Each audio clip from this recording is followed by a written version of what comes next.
Muy buenos días, amados hermanos, que la gracia de nuestro Señor Jesucristo esté abundando siempre en nuestros corazones y sobre todo aquí para la edificación del cuerpo de Cristo, la iglesia. Nos regocijamos de la presencia de nuestros pastores, especialmente el pastor, porque ya la pastora estaba la semana pasada. Nuestro corazón está regocijado de verlo y nuestras oraciones para la restauración total de su salud. Gracias, pastor, por estar aquí con nosotros. Que la gracia del Padre fluya en su vida. Bien, en la última vez que subí aquí, hablamos de un tema importante, que es la desconexión espiritual, y prometíamos que en la próxima ocasión que subiéramos acá, íbamos a hablar de lo contrario a la desconexión espiritual, que es la restauración o restaurando la comunión con Dios. Todos sabemos que en momentos importantes, días, semanas, un poquito perdemos esa conexión que debe ser permanente de un hijo de Dios con su Padre. Entonces vamos primeramente a orar para que el Señor ponga el orden, ponga las palabras adecuadas en mi boca para que sean de edificación para toda la casa de Dios. Padre Celestial, te damos gracias por esta mañana en la cual a ti te ha placido que subamos acá para enseñar un poco de tu palabra. El pueblo siempre necesita la enseñanza adecuada para seguir transitando por tu camino. Te damos gracias por esta mañana, por todo lo que ha ocurrido, la exhortación, las alabanzas, la mesa del Señor y todo lo que va a ocurrir en esta mañana. Te agradecemos porque tú has puesto en nosotros, has puesto en nuestro corazón ese sentir de querer venir aquí a tu casa de fe a estar en comunión con todos nuestros hermanos. Gracias, Señor, por todas las bendiciones recibidas. Oramos por el pueblo dominicano, oramos por las familias. Mira que estamos en una situación de lluvias, de inundaciones. Protege las viviendas, protege, da previsión a todos aquellos que viven en zonas vulnerables para que tomen las provisiones necesarias y puedan salir airosos de cualquier situación de clima anormal que se esté dando en nuestro país. Te agradecemos por los pastores que ya están aquí con nosotros, te agradecemos por nuestros hermanos y oramos por cada uno de ellos para que la comunión del Espíritu Santo siempre nos mantenga unidos, no importa en qué lugar nosotros nos encontremos, sino que el Espíritu Santo nos une, no importa la geografía, no importa la distancia. Gracias, Señor, en el nombre poderoso de Jesús, nuestro Señor y Salvador. Amén. Pues bien, vamos a ponernos atentos, un poquito recordar lo que hicimos la vez anterior. Debo comenzar con lo siguiente. O sea, nosotros somos una casa de fe. O sea, nosotros somos parte de la iglesia de nuestro Señor Jesucristo. Entonces, como una casa de fe, tenemos principios y fundamentos que deben ser inamovibles. Saben ustedes que cualquier casa de fe, simplemente Jesucristo es nuestra piedra angular. Cada vez que subamos al púlpito, subamos a la plataforma, lo que enseñamos es a Cristo, que es el fundamento. Y enseñamos lo que es la palabra, y su enseñanza constituye como la herramienta esencial para la edificación del pueblo. A través de la oración, que debe ser algo permanente en nosotros, y la intercesión, se establecen vínculos con nuestro Padre espiritual. También saber que somos nosotros los seres humanos que estamos aquí, que nos guían nuestros pastores, que tenemos ancianos, que tenemos servidores, y cada uno de nosotros que somos miembros de esta casa de fe, siempre debemos procurar estar en comunión con Dios. Y cuando estamos en comunión con Dios, estamos en comunión con todos nosotros. Les señalamos la vez anterior que hay señales que son principios bíblicos en las enseñanzas cristianas que un poquito nos dicen si estamos en una desconexión con nuestro Padre. Y esa falta de apetito por lo espiritual es una de las principales alarmas que nos deben llamar la atención. Cuando usted siente que está falto de deseo por la palabra, entonces es un indicador que hay que saber que hay que retomar, porque en la palabra que está contenida en las Sagradas Escrituras está como nuestro alimento espiritual. Cuando se pierde el interés por leer, cuando se pierde el interés por estudiar o escudriñar o aplicar las Escrituras en nuestra vida cotidiana, entonces como un indicador que estamos un poquito desconectados de esa gracia que debe ser permanente. Y por supuesto, cuando usted pasan días, semanas y meses y no está orando, usted abandonó la oración. La comunicación con Dios se vuelve mecánica, escasa o desaparece por completo. O simplemente cuando oramos mecánicamente. Sí, oramos todos los días, pero lo hacemos de tal suerte como que no hay una comunión con nuestro Padre, y eso impide como que Él reciba nuestras oraciones. Y otro indicador es ese desgano por la comunión. Hay personas que no buscan o buscan cualquier excusa para no asistir a la iglesia o para evitar el contacto con otros creyentes, con otros hermanos, ¿verdad? Prefieren estar en compañía de otros que evidentemente quizás no son creyentes, que estar en comunión con nuestros hermanos. Es un indicador que hay que tomar en cuenta para ese tipo de cosas. Y otro es el corazón saciado de cosas temporales. Cuando nos falta ese apetito espiritual, a menudo ocurre cuando el corazón está lleno de placeres mundanos. Estamos llenos de tantos placeres mundanos que dejando sin espacio ese alimento que realmente nutre el espíritu.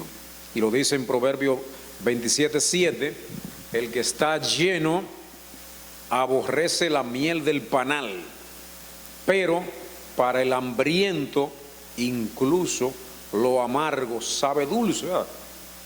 Es como cuando decimos en el campo, ¿verdad? Cuando usted desprecia un mendrugo de yuca dura, ¿verdad? Nadie quiere un pedazo de yuca dura, ¿verdad?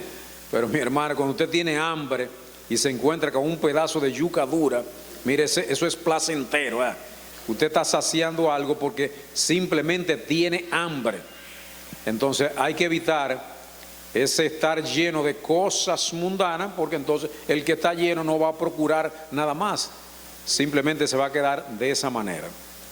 Y Santiago 4:17 dice que al que sabe hacer lo bueno y no lo hace, le es pecado. O sea, muchas veces nosotros estamos muy cómodos en nuestra posición de confortabilidad y no hacemos nada, o dejamos de hacer algo, y teniendo la voluntad, teniendo las ganas de hacerlo, no lo hacemos, simplemente se nos cuenta como pecado. Y lo último que traté en la enseñanza anterior, recuerdo que le di esas 5 señales o 4 señales visibles de la desconexión espiritual con Dios. Y la primera señal, se recuerden que fue la pérdida del primer amor. Se recuerda la euforia que nosotros sentimos cuando nos convertimos al Señor, ¿verdad? Ese primer amor que es ardiente, ¿verdad? Que uno quiere predicarle hasta los postes de luz, ¿verdad que sí?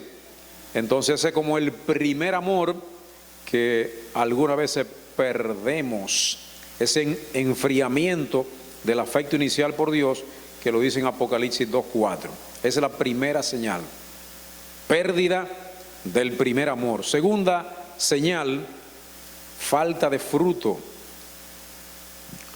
Y el primer fruto que la gente pierde es eso tan evidente que como la ausencia de amor.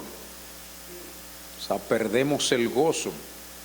Como lo decía Gigi Hable, cuando le decía algo duro a los hermanos, se le fue el gozo, ¿verdad? Entonces, esa ausencia de amor, ese gozo, también esa paz o esa paciencia en el trato diario indica que estamos desconectados con la gracia de nuestro Padre. Usted lo puede leer y abundar más en Gálatas 5, del 22 al 23. Una tercera señal es cuando el corazón se nos vuelve duro, como una piedra, ¿verdad que sí? Cuando tenemos el corazón duro, evidentemente que hay una resistencia, inclusive a la corrección o a la voz del Espíritu Santo. O sea, un corazón sensible va a sentir muchas cosas espirituales. Un corazón endurecido simplemente se vuelve insensible y casi no oye la voz de Dios, no siente compasión, no tiene misericordia, porque el corazón se le ha endurecido. Tercera señal. Y la cuarta señal, que es la más peligrosa, es la que tiene que ver con el doble ánimo. O sea, esa apariencia de que estamos aquí, ¿verdad?, que nos congregamos, que asistimos, que hacemos todo lo que hay que hacer. Yo estoy haciendo todo lo que hay que hacer, pero ese doble ánimo que muchas veces se nota, y es como decir, intentar servir a dos señores, ¿verdad? Nadie puede servir a dos señores, como dice la palabra, porque va a aborrecer a uno y va a amar a otro, ¿verdad? Y muchas veces eso es lo que ocurre. ¿A qué nosotros le estamos prestando mayor atención? A las cosas cotidianas del mundo que nos arropa, que nos distrae, con tantas cosas que hay que observar, con tantas cosas que hay que ver, con tantas cosas que hay que ocuparse de ellas. Entonces nos olvidamos de lo verdadero. O sea, lo verdadero es estar atento al Señor. El Señor necesita que nosotros le prestemos atención, porque Él sabe que si no le prestamos atención, se pierde esa comunión que nosotros necesitamos permanentemente con nuestro Padre. Entonces vamos ahora al tema de esta semana, que tiene que ver con la restauración de la comunión con Dios. Y quiero comenzar con una porción escritural que está en el libro de Salmos. Lo voy a buscar por acá. Vamos a buscar Salmos capítulo 51.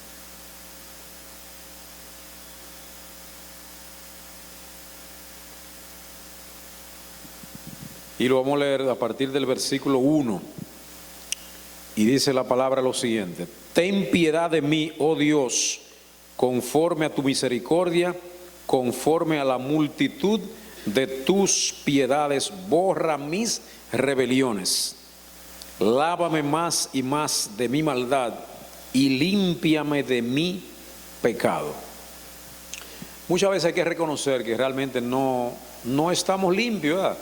Que en nuestro interior hay cosas que deben ser lavadas. Y ese primer reconocimiento implica que entonces necesitamos la ayuda de aquel que puede lavar, de aquel que puede perdonar nuestras iniquidades, de aquel que puede perdonar nuestros pecados. Y el 3 dice: porque yo reconozco mis rebeliones y mi pecado está siempre delante de mí. O sea, reconocer que no estamos totalmente limpios y que necesitamos el auxilio, la ayuda de nuestro Señor. Contra ti solo he pecado y he hecho lo malo delante de tus ojos, para que seas reconocido justo en tu palabra y tenido por puro en tu juicio. He aquí, en maldad he sido formado y en pecado me concibió mi madre. He aquí, tú amas la verdad en lo íntimo y en lo secreto me has hecho comprender sabiduría. Muchas veces lo que entendemos es que debemos confesarle a cualquier persona, a cualquier hermano, al pastor. O sea, podemos hacer todas esas cosas, pero muchas veces confesar delante del Señor esas transgresiones, esas rebeliones, hace que nosotros simplemente, al confesar nuestras rebelión, entonces estamos dispuestos a pedir perdón. Y cuando uno pide perdón genuinamente, es que simplemente está dispuesto a no continuar por el camino de pecado que en un momento determinado nosotros transitamos. Y el 7 dice: purifícame con hisopo y seré limpio, lávame y seré más blanco que la nieve, hazme oír gozo y alegría, y se recrearán los huesos que has abatido. Y el 9 dice: esconde tu rostro de mis pecados y borra todas mis maldades. Crea en mí, oh Dios, un corazón limpio y renueva un espíritu recto dentro de mí. No me eches de delante de ti y no quites de mí tu Santo Espíritu. Y el 12 dice: vuélveme el gozo de salvación y espíritu noble me sustente, ¿verdad? Lo que hizo la obra redentora de nuestro Señor Jesucristo en nuestra vida es que Él nos vio que estábamos insatisfechos con la vida que llevábamos, ¿verdad que sí? ¿Alguien se arrepiente cuando está satisfecho? Definitivamente no. O sea, los seres humanos nos arrepentimos cuando sentimos insatisfacción. O sea, entonces Dios, que lo escudriña todo, siente la insatisfacción en ese hombre, en esa mujer, y simplemente lanza una medida de fe a esa persona, porque sin fe no hay nada que hacer. O sea, la fe que viene de Dios es la que inicia ese proceso de arrepentimiento de todas las cosas malas que podemos nosotros hacer. Entonces, fíjense que es Dios que mira a uno, la obra es de Dios, porque hay gente que se ufana y dice: yo me arrepentí, yo hice aquello. No, usted no ha hecho nada. O sea, simplemente Dios lo ha hecho todo, ¿verdad? Evidentemente que si usted, como se ha predicado en las últimas semanas acá, usted está hambriento y sediento, evidentemente que el que tiene hambre y sed, el Señor lo mira. Entonces, Él busca la satisfacción. Entonces, en esa insatisfacción, en esa fe que tenemos ya, entonces la única manera de arrepentirnos. Si no tenemos fe, no podemos arrepentirnos de nuestras iniquidades. Y el arrepentimiento no es un día que nosotros nos arrepentimos, no, el arrepentimiento es todos los días de nuestras vidas, porque somos imperfectos y nos arrepentimos ayer y después de ese arrepentimiento simplemente cometemos otros errores, de tal manera que el arrepentimiento es permanente, el pedir perdón es permanente. Y el pedir perdón no se le pide a un hombre. ¿A quién se le pide perdón? ¿Quién es el único capaz de remisión de pecados? El único capaz de remisión de pecados es nuestro Señor Jesucristo, ¿verdad? Porque ya usted lo reconoció. Hay gente que sabe de Jesucristo, ¿verdad? Y lo dicen así plenamente: sí, yo sé, yo conozco a Jesucristo, el Jesucristo histórico, el Jesucristo que dividió la historia en el antes y el después, el Jesucristo que... Sí, lo conoce, pero ese no es el Jesucristo que nosotros queremos que usted conozca, sino que conozca a Jesucristo como Dios, como hombre, que Él fue la única manera que Dios pudo sentir lo que siente la humanidad, es que Él mismo se convirtió en Jesucristo y sintió todo lo que siente el hombre. Entonces, al sentir todo lo que sintió el hombre, porque Jesucristo fue 100% hombre y 100% Dios, entonces Él ya puede tener las herramientas para ayudarnos. Y reconoció que hasta el mismo Jesucristo fue débil. O sea, los hombres somos débiles. O sea, el que no reconoce que es débil, entonces todavía no está arrepentido. Entonces, ese arrepentimiento que debe ser permanente y ese auxilio que nosotros debemos buscar, y no nos auxiliamos en alguien inferior a nosotros, porque si nos auxiliamos en alguien inferior o igual a nosotros, entonces no vamos todos juntos a que suene.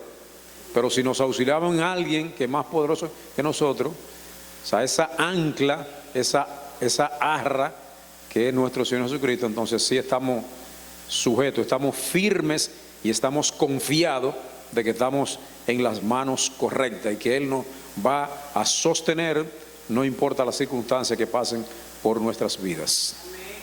Entonces, tengo otra cita por aquí en Juan 5:10, primera de Juan. Y dice la palabra, después de varios versículos hasta el 5, dice: este es el mensaje que hemos oído de Él y os anunciamos. Dios es luz y no hay ninguna tinieblas en Él. Dios es luz y no hay ninguna tinieblas en Él. Si decimos que tenemos comunión con Él y andamos en tinieblas, mentimos y no practicamos la verdad. Pero si andamos en luz, como Él está en luz, tenemos comunión unos con otros y la sangre de Jesucristo, su Hijo, nos limpia de todo pecado.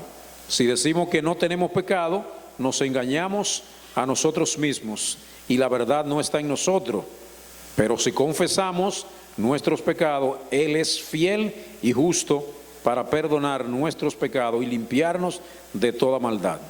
Si decimos que no hemos pecado, le hacemos a Él mentiroso y su palabra no está en nosotros. El mundo peca a diario, nosotros también pecamos, pero el mundo peca diciendo que eso no es trascendente, que eso es normal, que eso no le hace daño a nadie. Pero nosotros los creyentes, si pecamos, lo primero es que debemos reconocer que hemos transgredido con las leyes de Dios. Entonces Dios siempre está dispuesto a perdonar nuestros pecados, siempre y cuando nosotros los confesemos de manera que estamos arrepentidos de haber transgredido la ley de Dios. Y por tanto, cuando Dios nota que nosotros tenemos un corazón arrepentido, entonces Él obra a favor de nosotros, porque el hecho de nosotros sentir ese perdón de Dios hace como que nosotros nos descarguemos. Es como el pecado, como un peso que cargamos. Entonces cuando pedimos perdón y sentimos que ya fuimos perdonados, entonces sentimos como una especie de alivio, y entonces nosotros reposamos en esa gracia que constituye la gracia de nuestro Señor Jesucristo. En la mañana de hoy, el propósito de esta enseñanza es que nosotros mostremos por qué se rompe la comunión, que es como decir el primer paso. ¿Por qué rompemos la comunión con Dios? Pero el segundo paso es cómo Dios puede restaurar esa comunión, porque no soy yo que voy a restaurar la comunión con Dios, es Dios que va a restablecer la comunión conmigo.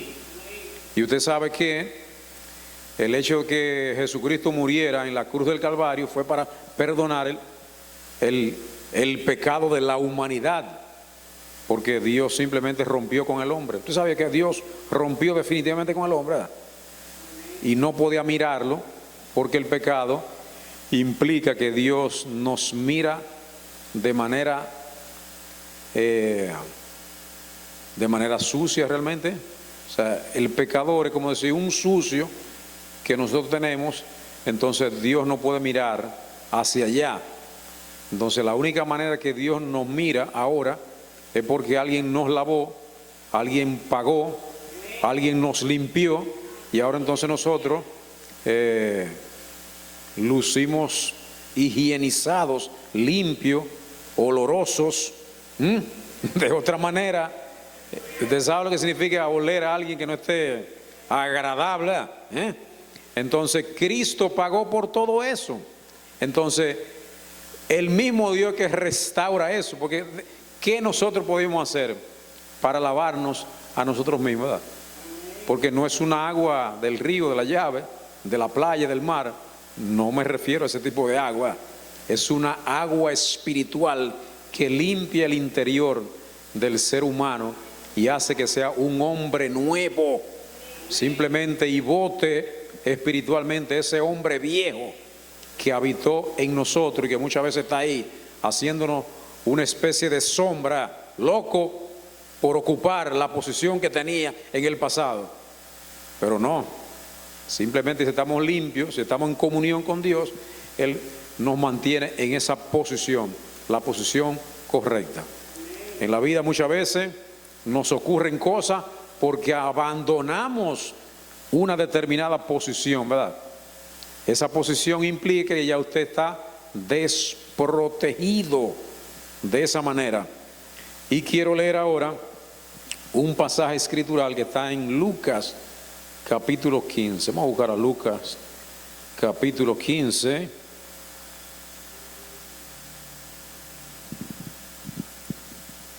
Y quiero que no estén tan serios, ¿verdad? Ustedes están muy serios, ¿verdad? Ríense. Ríense, ¿verdad? Que el Señor nos quiere gozosos permanentemente, ¿verdad? Lucas 15, ¿verdad? A partir del versículo 11, usted conoce bien este pasaje. Dice la palabra: también dijo un hombre tenía 2 hijos, y el menor de ellos dijo a su padre: Padre, dame la parte de los bienes que me corresponde, y les repartió los bienes. No muchos días después, juntándolo todo, el hijo menor se fue lejos a una provincia apartada, y allí desperdició sus bienes, viviendo perdidamente. Y cuando todo lo hubo malgastado, vino una gran hambre en aquella provincia y comenzó a faltarle. Y fue y se arrimó a uno de los ciudadanos de aquella tierra, el cual envió a su hacienda para que apacentase cerdos, y deseaba llenar su vientre de las algarrobas que comían los cerdos, pero nadie le daba. Y volviendo en sí, dijo: cuántos jornaleros en casa de mi padre tienen abundancia de pan, y yo aquí perezco de hambre. Me levantaré e iré a mi padre y le diré: Padre, he pecado contra el cielo y contra ti, ya no soy digno de ser llamado tu hijo. Hazme como a uno de tus jornaleros.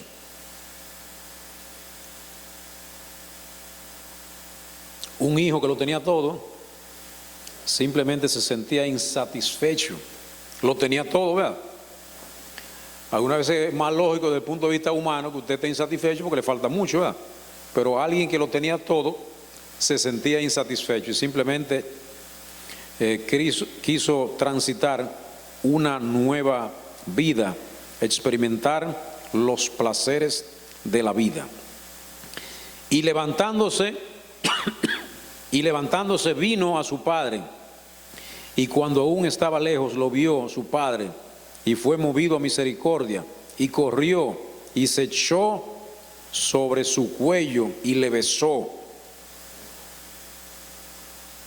No vean a este padre como un padre natural, sino véanlo como un padre espiritual, véanlo como Dios, que es lo que Él hace con los hijos cuando toman caminos, cuando toman sendas equivocadas, pero ese hijo simplemente se arrepintió, aunque más adelante vamos a ver que alguien se puso guapito, ¿verdad? Porque se arrepintió y volvió al lugar, a la posición que le correspondía. Y el hijo le dijo: Padre, he pecado contra el cielo y contra ti, y ya no soy digno de ser llamado tu hijo. Pero el padre dijo a sus siervos: sacad el mejor vestido. Cristo nos saca la mejor vestimenta y nos cubre. Y vestirle y poner un anillo. Un anillo es la señal de que somos hijos de Dios. En su mano, y calzado en sus pies. Y traed el becerro gordo y matadlo y comamos y hagamos fiesta, ¿verdad? Eso es lo que ocurre con Dios. Cuando Dios ve la actitud distinta de uno de querer la comunión con Él, Él se regocija y simplemente nos posiciona y nos pone en el lugar que nos corresponde. Y el 24 dice, porque mi hijo muerto era. El que está en pecado está muerto, señores. Aunque usted se sienta vivito y coleando, ¿verdad? El que está sumido en pecado está muerto para Dios. Y Dios no nos quiere muerto, Dios nos quiere vivo, ¿verdad? Pero vivo en su gracia. Y traed el becerro gordo y matadlo y hagamos fiesta, porque mi hijo muerto era y ha revivido, se había perdido y es hallado. Y comenzaron a regocijarse. Y su hijo mayor estaba en el campo, y cuando vino y llegó cerca de la casa y oyó este escándalo, esta música, estas danzas, y llamando a uno de sus criados le preguntó qué era aquello, y le dijo, tu hermano ha venido y tu padre ha hecho matar el becerro gordo por haberle recibido bueno y sano. Entonces se enojó y no quería entrar. Salió por tanto su padre y le rogaba que entrase. Mas él respondiendo dijo al padre, he aquí, tantos años te sirvo, no habiéndote desobedecido jamás, y nunca me has dado ni un cabrito para gozarme con mis amigos. Pero cuando vino este sinvergüenza, tu hijo, que ha consumido tus bienes con rameras, has hecho matar para él el becerro gordo. Entonces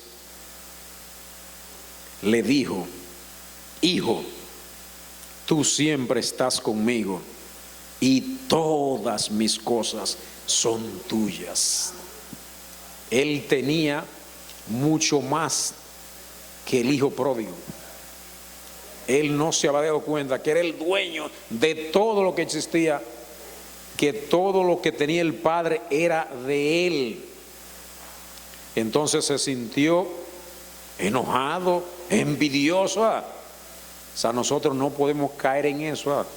Y muchas veces en los conglomerados sociales en el cual nosotros nos desenvolvemos, sentimos cierta envidia por tal compañero, por tal hermano, y aquel y aquella que no se porta tanto como yo, ¿verdad? Recibe un reconocimiento, recibe un halago. Regocíjese con su hermano. Cuando su hermano triunfa, regocíjese, ¿verdad? Que hoy le toca a ese hermano, pero quizás mañana le toca a usted. Entonces cuando usted sea reconocido, entonces usted quiere que el otro se regocije con usted. De manera que esa reconciliación que se produce entre el padre y el hijo es lo más significativo. O sea, no importa lo que haya ocurrido en el pasado, o sea, nosotros tenemos la posibilidad de enderezar nuestra senda y, por supuesto, Dios, que mire el interior de nuestros corazones, va a reconocer que realmente nosotros genuinamente estamos arrepentidos de todas las cosas que hayamos hecho en el pasado, y estamos dispuestos a partir de ahora, a partir del presente, entonces tomar el camino correcto y establecer la comunión con nuestro Padre Celestial. Esa es la restauración a la cual nosotros aspiramos. ¿Por qué se quiebra la comunión con Dios? Usted sabe que las dos principales razones es el pecado y la desobediencia, y lo dice en Isaías capítulo 59 versículo 2: pero vuestras iniquidades han hecho división entre vosotros y vuestro Dios, y vuestros pecados han hecho ocultar de vosotros su rostro para no oír. Recientemente me invitaron a un programa de televisión con motivo de Semana Santa, en un programa, en un canal de aquí de Mao.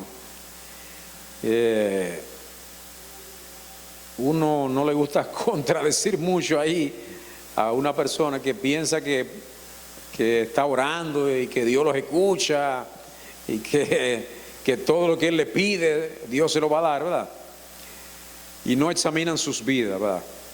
O sea, hay millones de personas orando en el mundo, ¿verdad?, pensando que están hablando con Dios, pero definitivamente sin arrepentimiento de pecado. O sea, el micrófono está abierto, ¿verdad?, pero la bocina simplemente están en mute. O sea, Dios no está escuchando eso, porque Dios pretende que tú te limpies primero, ¿verdad?, de que tú te arrepientas de las cosas que haces malas, le pida perdón, y ahí ese perdón automáticamente viene si es con un corazón arrepentido. Entonces a partir de ahora, si el mute de la bocina entonces se quita, entonces Dios comienza a escucharte, porque ya tú restableciste la comunión. Entonces viene la gracia a tu vida, esa gracia que es realmente algo extraordinario, que está sobre nuestras cabezas, y es la que permite hacer la comunión con nuestro Padre. Porque dice que por cuanto todos pecaron y están destituidos de la gloria de Dios. O sea, sabemos que pecamos, ¿verdad?, pero sabemos que hay un camino que es al arrepentimiento, y sabemos que después del arrepentimiento viene el pedir perdón, y ahí entonces viene la gracia restablecida por Dios. Un síntoma de esta falta de comunión es la frialdad en la oración, la culpa, el alejamiento, la pérdida del gozo. Y tengo una ilustración que es la parte final de la enseñanza de hoy, y tiene que ver con algo que todos conocemos, y es un jardín. Todos hemos tenido un jardín, pequeño, grande, ¿verdad?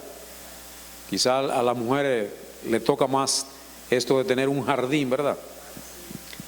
Esta ilustración es bastante poderosa porque traslada el concepto del pecado de un acto meramente jurídico, romper una regla, a un proceso biológico y relacional. En física hay una regla, hay una ley que se llama la ley de la entropía. Quizás algunos de ustedes la vio mencionar. Y un poquito así, a grosso modo, la entropía es como una ley que tiene el universo, donde todo tiende al desorden, ¿verdad? O sea, el universo tiende al caos, el universo tiende al desorden, no al orden, ¿verdad? Entonces la entropía espiritual es el pecado como omisión. A diferencia de un delito que se comete activamente, la maleza en un jardín crece. ¿Por qué? ¿Por qué una maleza crece en un jardín? Crece por el descuido del jardinero, ¿verdad que sí? Todo un jardín debe tener un jardinero o una jardinera, ¿verdad que sí? Entonces, si usted ve mucha maleza, mucha hierba mala en un jardín, es porque el jardinero no está cuidando el jardín. Entonces, el pecado no solo es hacer lo malo, sino dejar de hacer lo bueno. Cuando usted deja de hacer lo bueno, también está cometiendo pecado. En la vida espiritual no existe la estática, sino que se cultiva activamente la comunión. El corazón retrocede por defecto. El pecado del hombre a menudo comienza con la apatía. La maleza no pide permiso para entrar, simplemente comienza a crecer. Simplemente aprovecha el vacío de la disciplina espiritual y comienza, y de repente un jardín, en vez de haber flores o matitas ornamentales, lo que usted ve es un hierbazo. Entonces ya eso no es un jardín, es otra cosa. Entonces la maleza es como el pecado que sofoca. La maleza tiene una característica particular, compite por los mismos recursos. Porque para que una matita buena crezca, necesita de agua, necesita de luz, necesita de nutrientes. Pero entonces cuando hay mucha maleza, entonces las matitas malas cuando son muchas, entonces van a mermar el agua, van a mermar que entre la luz para que la fotosíntesis se produzca en ese jardín. Entonces el pecado funciona como una planta parásita. no solo está ahí, sino que le quita el tiempo, le quita la energía y el enfoque que le pertenecen a Dios. Entonces las matas tienen la raíz. Si no se arranca de raíz la maleza, ¿qué ocurre con la maleza? Que se fortalece. Llámese maleza pecado. Y su sombra impide que la palabra de Dios reciba la luz necesaria para crecer. Entonces hay que tener mucho cuidado de qué está sembrado nuestro corazón. Hay más maleza que rosas en el jardín. Entonces la sequedad, porque las plantitas malas se van a chupar todo el agua, la sequedad es como la interrupción de la fuente. Un jardín se seca cuando se corta el suministro de agua. El pecado actúa como una obstrucción en los canales vinculantes que mencionamos. La oración, cuando perdemos esa comunión con Dios porque no estamos orando o simplemente estamos en pecado y no pedimos perdón, no nos arrepentimos, entonces Dios no establece la comunicación con nosotros. Y la intersección de la iglesia, que debe ser permanente, también es muy necesario. Al secarse esa relación, el corazón se vuelve tierra árida, y en tierra árida simplemente no va a prosperar nada. En una tierra árida, simplemente por más que usted siembre, por más que usted le eche agua, en tierra infértil no se produce absolutamente nada. En un suelo seco, el corazón se endurece. La dureza del corazón mencionada en las Escrituras lo que hace que la voz de Dios sea más difícil de percibir. Ese hombre tiene un corazón de piedra. O sea, está insensible a escuchar la voz de Dios. Entonces, ¿cuál debe ser la labor del jardinero? La labor del jardinero es la que produce la restauración. Todo esto apunta directamente a la necesidad de intervención divina. El arrepentimiento como limpieza. Restaurar la comunión es equivalente a una jornada de limpieza profunda. Y usted ha visto un jardín que está lleno de maleza y el jardinero comienza a sacar las hierbas malas y de repente ya ese jardín no es un lugar donde hay mucha maleza, sino que está limpio y solamente están las matas que nosotros queremos que estén ahí. Duele arrancar la maleza porque a veces son raíces tan entrelazadas con nuestras costumbres, pero es necesario para que el jardín respire arrancar de raíz todas las malezas. Y aquí entra de lleno el papel del liderazgo. Los pastores, los ancianos, los que sirven, son pilares en esta analogía. Ellos actúan como ayudantes del jardinero mayor, que es nuestro Señor, ayudando a los miembros a identificar la maleza que ellos mismos ya no ven porque ya se han acostumbrado. Eso como ocurre en nuestra casa, que hay un rincón ahí lleno de cosas, llena de un reguero, y nosotros ya no acostumbramos a ver ese reguero, pero cuando llega una visita y ve ese rincón ahí, Dios mío, y le señala, ¿y qué pasa en este rincón aquí? Y comenzamos a quitar, nos damos cuenta, porque ya nosotros estamos acostumbrados a ese desorden que ya lo vimos como normal, pero el que no está acostumbrado inmediatamente le impacta. ¿Y cómo tú tienes esta casa tan cotejadita, pero ese rincón le hace falta que le arranque esas malezas que no corresponden a ese lugar?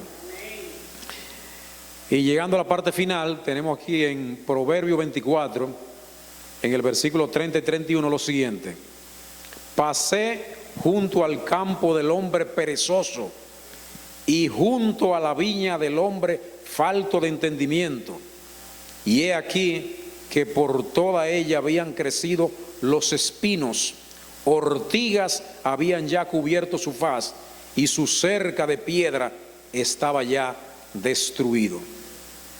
El pecado no solo destruye la belleza del jardín, que es nuestro testimonio, sino que también destruye la cerca de piedra, la protección espiritual, dejando la vida del creyente expuesta a mayores peligros.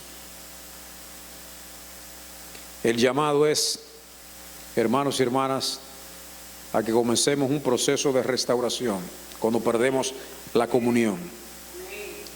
Lo primero es volver a la fuente, oración y lectura permanente de la palabra, arrepentimiento y un cambio de vida para que se vean los frutos. Y la comunión no solamente debe ser individual, sino que debe ser una restauración comunitaria como casa de fe nosotros, comunidad de fe, discipulado, recibir el perdón y la gracia.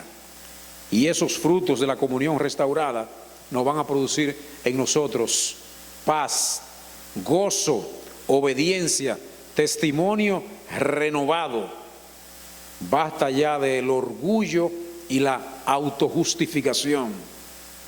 Ese temor a la exposición simplemente debemos dejarlo a un lado. Hay que recordar la misericordia de Dios y hay que ser perseverante en la oración, perseverante en la lectura de la palabra. Hay que tener disciplina espiritual, como lo dice 1 de Tesalonicenses de 5 al 17. Meditemos en todas estas cosas porque Dios demanda cada día más de nosotros una comunión con Él. Sin comunión con Dios simplemente no vamos a crecer espiritualmente. Sin comunión con Dios nosotros no vamos a poder tener comunión con nuestros hermanos. Y la comunión es una comunión de comunidad. O sea, la iglesia como tal, la casa de fe como tal, debe estar en comunión para gozarnos cuando nos pasan las cosas buenas y alentarnos cuando nos pasan cosas que realmente hay que enmendar. Vamos a ponernos de pie y vamos a llamar a nuestro pastor José Bonilla aquí delante. Vamos a llamar a nuestra pastora. Vamos a llamar a todo como ritual con nuestro Señor Jesucristo para que Él haga la obra en nuestro pastor y Él pueda ser restablecido de su salud totalmente. Pastora. Amén. Hay una palabra que dice que cuando estamos todos reunidos, allí manda el Señor la bendición y la vida eterna. Amén. Como yo he dicho otras veces, que esta enfermedad no es para muerte, y yo siempre he dicho que tampoco es para cama, sino para que el nombre de Dios sea glorificado. Amén. Y si el Señor ha permitido esto en nuestro pastor, es porque el propósito que Él tiene con nosotros es grande. Y va a haber un cambio, como dice el pastor, como dice el Señor, que habrán cambios en este proceso, van a haber cambios, pero no solamente para Él, sino también para la iglesia. Y le creemos a Dios Todopoderoso, que todo lo sabe y que todo lo ve, porque nosotros nunca pensamos, ¿verdad?, esta situación, pero sí Él ya lo sabía desde antes de la fundación del mundo. Y por eso hoy le damos gracias al Padre, en las buenas y en las malas, damos gracias al Señor. Así que puesto en el acuerdo, vamos a orar por nuestro pastor, para que el Señor termine la obra que Él comenzó en él, ¿verdad?, en su sanidad. Padre, en el nombre de Jesús, Señor, aquí estamos delante de ti, en tu presencia, Señor, porque en tu presencia hay plenitud y hay gozo, Señor amado. Y hoy delante de ti nos presentamos, puesto en el acuerdo, Señor, declarando sanidad sobre tu Hijo, Señor. Declarando, Padre, que esta leve tribulación, Señor, traerá mayor peso de gloria en nuestras vidas, a nuestra casa de fe, Señor amado. Porque tú, todo lo que tú permites, Señor, es bueno, Padre. Y sabemos, como dices tú en tu palabra, que todo lo que nos acontece, a lo que amamos a Dios, nos obra para bien. Y la parte B dice, conforme a lo que somos llamados. Así que sabemos, Padre, que esto es para bien, Señor. Señor, y en el nombre de Jesús yo levanto mis manos Y pongo mis manos sobre el estómago de mi esposo, tu hijo, el pastor, Señor. Señor, reconociendo que tú dices en tu palabra, Señor, que nosotros en el nombre de Jesús pondríamos las manos sobre los enfermos y sanarán. Y hoy declaramos sanidad sobre tu hijo, Señor. Aún echamos fuera los demonios, Señor amado, porque tenemos poder, Señor, el poder que tú nos has dado de poner las manos sobre los enfermos y sanar, Padre. Pero hoy te damos gracias, Señor, porque todo está hecho, Padre. Todo está limpio, Señor. Mira, Padre, que ese proceso que él va a pasar, yo sé, Señor, que tú estarás con él. Tu vara y tu callado le infundirán aliento, Señor. Señor, y hay una promesa para él, Señor, de que él volverá al púlpito a predicar tu palabra, sano y salvo, Señor amado. Muchas gracias, Señor, porque sabemos, mi Dios, que en ti todas las pruebas, Señor, son más cortas, son más llevaderas, Señor. Y hoy te damos infinitas gracias, Padre. Con gozo, Señor, regresaremos a los Estados Unidos. Que tú, Señor, nos lleve con bien, Padre. Pero que tú acortes el tiempo, Señor, para regresar a tu casa, Señor. A tu casa de fe, Padre. Donde tú nos posicionaste, Señor. Donde tú nos has bendecido, Padre. Donde tú nos has traído aquí, Señor. En el nombre poderoso de Jesús. Señor, yo echo fuera todo tumor de estómago en el nombre de Jesús, Señor. Y lo hago nulo, Padre de la gloria. Porque hay poder en Jesús, Señor, para destruir todo altar que se levante en contra de tu Hijo, Padre. Lo echamos fuera, Padre. Declaramos vida y vida en abundancia en Él, Padre. Señor, tú todo lo sabes y tú todo lo ves, Señor. Por eso hoy bendecimos a nuestro pastor. Lo bendecimos, Señor amado, y te damos infinitas gracias, Señor, porque desde antes de la fundación del mundo, Señor, tú sabías que hoy vamos a estar aquí haciendo este clamor por tu Hijo, Señor amado, haciendo un clamor de sanidad, Señor, haciendo un clamor de vida, Señor. Señor, todo espíritu de muerte lo reprendemos en Él, Padre. En el nombre de Jesús declaramos vida y vida en abundancia, papá. Te adoramos, Rey, te bendecimos, te glorificamos, Señor. La honra, la gloria sea para ti, Señor. Así también nos ponemos de acuerdo con los pastores que están enfermos, Padre. Mira, Señor, esos 3 pastores que están hoy enfermos, bendito Dios, que seas tú, Espíritu Santo, pasando tus manos sobre ellos, sobre todo nuestro hermano Ercilio, Señor. Ten misericordia, Señor, de él. El de La Vega también, Padre. El otro no recuerdo, Señor. Sí, pero en el nombre de Jesús, Señor amado, oramos, Padre, para que tu gracia, tu favor, tu misericordia esté sobre tus hijos, tus pastores que tú llamaste, Señor, al pastorado, que lo pusiste en eminencia, Padre. Y tú dices en tu palabra que los hijos de Dios no mendigamos pan, Señor. Amén. Y tampoco pasaremos vergüenza con una enfermedad, Señor. Porque esta enfermedad se va en el nombre de Jesús, Señor. Y te damos gracias por cada familia que está aquí en esta casa hoy, por tu palabra esparcida por nuestro hermano Ángel, Señor, por cada hermano, por cada familia aquí representada, Padre. Te damos gracias, Señor. Que tu bendición nos alcance, Señor. Y que la paz de Dios, que sobrepasa todo entendimiento, guarde nuestros corazones, nuestros pensamientos en Cristo Jesús, Señor nuestro. Amén, amén y amén. Démosle un aplauso al Señor.